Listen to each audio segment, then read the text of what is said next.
Hey everyone, so iOS 16.4 came out recently, but there's actually been some glitches in this new update. So in this video, I'll be showing you how you can downgrade to iOS 16.3.1. So for step number 1, what you want to do is connect your iPhone to your PC or Mac using a charging cable. And once that's done, go ahead and log onto your computer. And once you've logged on, you might get this trust notification on your phone asking if you want to trust the computer. So what you want to do is press on trust. Now for step number 2, go ahead and open your search browser and search for ipsw.me. And once you're here, select whether you're using an iPhone or an iPad and select the model of that device you're using. I'm using the iPhone SE 2020, so I'm going to be selecting that. And once you're here, press on iOS 16.3.1 and make sure that it's signed, or else this won't work for you.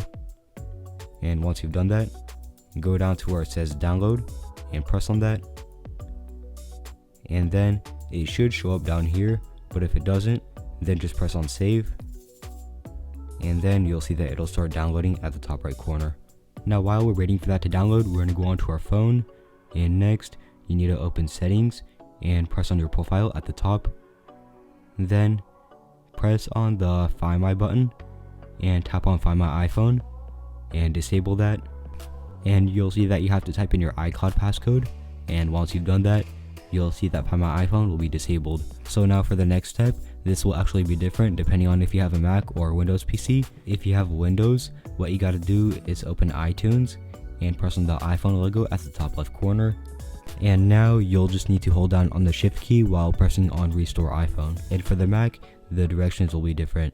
First off, you gotta go into Finder.